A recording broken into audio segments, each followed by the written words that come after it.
اللہ کی قسم، جھک جانے میں جو عزت ہے وہ سر اٹھانے میں نہیں ہے، چپ رہنے میں جو سکون ہے وہ جواب دینے میں نہیں۔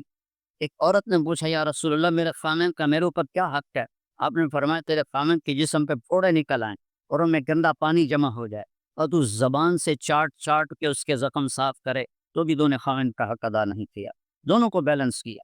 بہترین مسلمان وہ ہے جس کا بیوی کے ساتھ اچھا سلوک۔ اور جب تک آپ کو صبر اور برداشت کرنا نہیں آئے گا، آپ کی زندگی خوبصورت نہیں ہو سکتی۔ غصے کو پینا سیکھو، غصے کو دبانا سیکھو، غصے کے وقت چپ رہنا سیکھو، تو آپ کی زندگی بڑی خوبصورت ہو جائے گی۔ دل دریا سمندروں ڈوبے، کون دلامیاں جانے ہو، بچے بیڑے بچے جھیڑے، بچے ونج مہانے ہو۔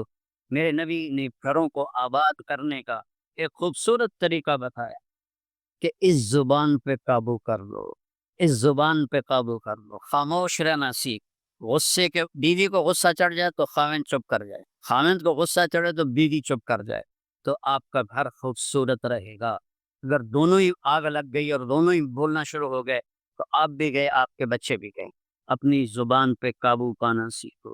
ہماری ایک دیوبند تھی ماسی شریفہ، اور ہوگی بیچاری، کچھ ہی بڑی لڑاکی، چھوٹے قادری آئی تو چنگا شرلی پٹاخہ ہے، تو وہ آئی میری بہن کے پاس، کہتے بی بی میری نو میرے نال بڑا لڑتی ہیں، لڑتی آپ سے، میری نو میرے نال بڑا لڑتی ہیں، میں نے کوئی تویز دے کہ ساریاں میری نوکر بن جانا۔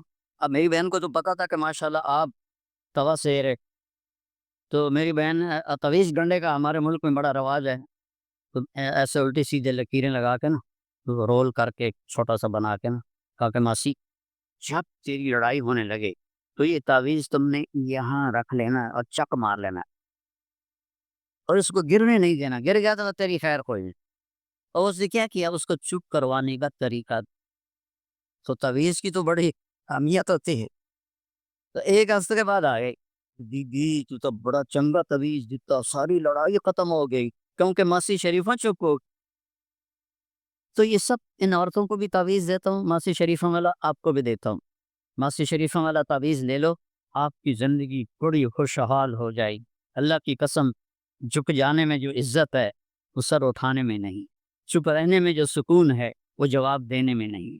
آپ خاموش رہنا سیکھو، آپ اپنے بچوں کو عزت دینا سیکھو، اپنے بچوں کو ٹائم دیا کرو۔ یا مرد کی بھی جاب ہے، عورت کی بھی جاب ہے، تو بچے نظر انداز ہوتے ہیں، ان کو ٹائم دو۔ میرے نبی نے فرمایا اکرموا اولادکم، اپنی اولاد کو عزت دو، اور آپ نے فرمایا خیرکم خیرکم لأہلہ، سب سے بہترین مسلمان وہ ہے جو بیوی سے اچھا سلوک کرے۔ تو ایک عورت نے پوچھا، یا رسول اللہ میرے خامن کا میرے اوپر کیا حق ہے؟ آپ نے فرمایا تیرے خامن کے جسم پہ پھوڑے نکل آئیں اور ان میں گندا پانی جمع ہو جائے اور تو زبان سے چاٹ چاٹ کے اس کے زخم صاف کرے تو بھی دونوں خامن کا حق ادا نہیں کیا، دونوں کو بیلنس کیا۔ بہترین مسلمان وہ ہے جس کا بیوی کے ساتھ اچھا سلوک۔ آپ نے 11 شادیاں کی، یہ شوق کی نہیں تھی، یہ اللہ کے حکم کی تھی اور ہمیں زندگی سمجھانے کے لیے تھی کہ آپ یہاں رہو یا کہیں اور جگہ رہو، جب تک آپ کو صبر اور برداشت کرنا نہیں آئے گا، آپ کی زندگی خوبصورت نہیں ہو سکتی۔ غصے کو پینا سیکھو، غصے کو دبانا سیکھو، غصے کے وقت چپ رہنا سیکھو، تو آپ کی زندگی بڑی خوبصورت ہو جائے گی، بہت حسین ہو جائے گی۔ زندگی اندر ہے، باہر نہیں۔ اب روز رائس میں چڑھ کے کوئی اچھی زندگی نہیں گزار رہا ہے، لائف تو اندر ہے۔ دل دریا سمندروں ڈوبے، کون دلامیاں جانے ہو، بچے بیڑے بچے جھیڑے، بچے ونج مہانے ہو۔ یہ اندر ہے، لائف لائف اندر ہے۔ اور کیا لطف انجمن کا جب دل ہی بجھ گیا ہو، جب اندر بجھا ہوا ہو تو پھر باہر کی چیزیں کوئی مزہ نہیں دیتی۔ عاصم کے مرنے کے بعد ہمیں کوئی شے اچھی نہیں لگتی، حالانکہ لائف ہر نعمت موجود ہے، سب کچھ موجود ہے۔ میرے بیٹے کا نام عاصم تھا جو فوت ہوا ابھی، جو 37 سال کی عمر میں، تو کوئی شے اچھی نہیں لگتی کہ اندر ویرانی آ گئی۔ یہ اندر میں خوشحالی ہو، اس کے لیے صرف ایک ہی دوا ہے، وہ ہے محمدی بننا اور محمدی اخلاق کو اختیار کرنا، اللہ کے نبی کے طریقے پر چلتے ہوئے اپنی جان سے لڑائی لڑنا۔ ایک ہمارا دوست سے، وہ تبلیغ میں گئے تو ان کو داڑھی رکھنے کا شوق ہو گیا، اب بیوی ان کی رکاوٹ بن، یا داڑھی رکھو گے تو مجھے طلاق دینی ہو۔ اب وہ کافی دیر بیچارے سوچتے رہے، ایک دن ان کو ترکیب سوچی، آ کے بیگم سے کہنے لگے میرا جی چاہ رہا ہے کہ میں دوسری شادی کروں، لیکن میں سوچتا ہوں پہلے داڑھی رکھوں یا پہلے شادی کروں۔ تو ان کی بیگم نے کہا پہلے داڑھی رکھ، پہلے داڑھی رکھ۔ تو ایسے اپنی بیگمات کو مناؤ پیار محبت سے۔ عزت تو نبی کے طریقے میں ہے، نبی کا طریقہ چھوڑ کے میرا والد مجھے ڈاکٹر بنانا چاہتا تو آج میں یہاں کھڑا ہوتا۔ اگر میں ڈاکٹر ہوتا، میرا چھوٹا بھائی ڈاکٹر ہے، بہت اعلیٰ ڈاکٹر، تو میں یہاں کھڑا ہوتا۔ مجھے یہاں میرے نبی کا طریقہ لے کر آیا ہے، میرے نبی کی سنت لے کر آئی ہے، میرے نبی کی زندگی لے کر آئی ہے، اور آپ جس محبت سے تشریف لائے ہیں اس کے پیچھے میرے نبی کی زندگی ہے۔ اللہ کی قسم عزتوں کا خزانہ ہے میرے نبی کی پاکیزہ زندگی۔ آپ نے ہمیں پوری زندگی گزار کے دکھائے۔ حضرت عائشہ کی دلداری فرما رہے ہیں، عائشہ انہو لیہون علی ان اریتک زوجتی فی الجنہ، عائشہ مجھے تو جب سے پتا چلا ہے تو جنت میں میری بیوی ہے، میرے لیے تو مرنا ہی آسان ہو گیا ہے۔ پر جس نے رب کو دیکھا ہو اس کے لیے کسی اور کی حاجت رہ جاتی ہے، باقی یہ صرف دلداری کے لیے تھا۔ ایک دوسرے کی تعریف کرو، ایک دوسرے کے لیے اظہار محبت کرو۔ آج کا ماحول ایسا ہے، بیگم سے کہو گے آئی لو یو کی خیر تو ہے کیوں ہے، وہ تم سے کہے گی آئی لو یو تو تم ہی پوچھو گے خیر تو ہے، کوئی شکت تو نہیں آ رہا ہے۔ اظہار کرو، اظہار محبت کرو، اس سے آپ کے باؤنڈنگ ہوگی۔ اولاد کو ماں باپ سمجھتے ہیں بس ہماری اولاد ہے، ہمیں ان سے پیار ہے، ان کو عزت دو، ان سے اظہار محبت کرو۔ ڈاکٹر عبدالحی صاحب ایک بڑے بزرگ گزرے ہیں، وہ اپنے ایک مریض کے ہاں کھانے پہ گئے تو پوچھنے لگے کھانا کس نے بنایا؟ مریض نے کہا جی میری بیگم نے بنایا، اور اس کو بلاؤ۔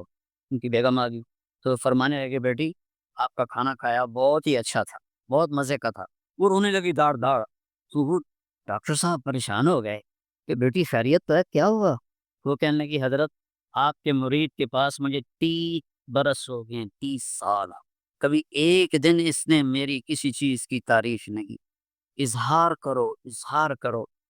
حضرت فاطمہ وہاں سے دروازے میں داخل ہو رہی ہیں، آپ کمرے میں بیٹھے ہوئے ہیں یا لیٹے ہوئے ہیں یا کرسی پر ہیں یا زمین پر ہے، جو ہی حضرت فاطمہ جو تھا ایسے تیزی سے آگے بڑھتے تھے، وہیں نہیں کھڑے رہتے، ویسے حضرت فاطمہ کا ہاتھ پکڑ لیتے اور اس کو یہاں بوسہ دیتے، اور کبھی ماتھے کا بوسہ لیتے، پھر ہاتھ پکڑے پکڑے ان کو ایسے لاتے اور چارپائی میں بٹھاتے، اس کے بعد خود بیٹھتے تھے۔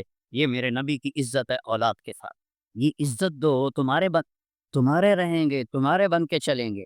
ان کو نصیحت کی ضرورت نہیں ہے، ان کو تمہارے پیار کی ضرورت۔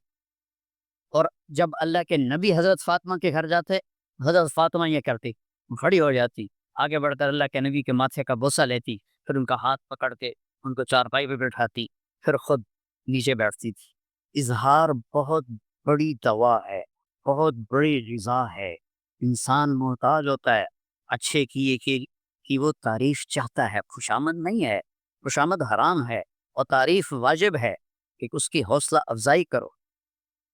یہ آپ کے بڑے گھر سے اور بڑی گاڑیوں سے آپ کی زندگی خوبصورت نہیں بنے گی، نبی پاک صلی اللہ علیہ وسلم کی مبارک زندگی کو اپنانے سے آپ کی زندگی خوبصورت بنے گی۔ باقی سب دھوکہ ہے میرے رب کی قسم، سب فریب ہے۔ کچھ سال پہلے یہاں سے کوئی بڑے تاجر کی بیگم گئی وہاں لاہور، تو مجھے انہوں نے ملنے کی خواہش ظاہر کی، تو ملانے والے نے کہا کہ یہ خاتون کے جو خامد ہیں وہ پاؤنڈ میں اربوں پتی ہیں، پاؤنڈ میں، ٹھیک ہے۔ وہ آگے اور آگے رونا شروع کر رہی ہو کہ لوگ مجھے سمجھتے ہیں میں بڑی خوش قسمت ہوں، بڑی دولت ہے، بڑی گاڑیاں ہیں، لیکن میں سب کو کیا کروں، میرے خامد کا سلوک ہی اچھا نہیں۔ ہر شے اس نے زیرو کر دی کہ سلوک اچھا نہیں۔ اس کے چند دن بعد ایک اور واقعہ پیش ہے۔ ایک نوجوان میرے پاس آیا کہ حضرت اللہ نے دنیا کی ہر دولت کی ہر شے دی ہے، لیکن میری بیوی کی زبان 30 فٹ لمبی، میں کہا 29.5 فٹ کاٹو دے باقی ران لے، کہ اس کی زبان بڑی لمبی ہے، میں تنگ، اگر بچے نہ ہوتے تو میں اس کو طلاق دے دے۔ بھائی بہنوں، بچوں بچیوں، اگر زندگی کو خوبصورت بنانا ہے تو نبی کا طریقہ ہے، اللہ کی قسم اس کی سوا کوئی طریقہ نہ۔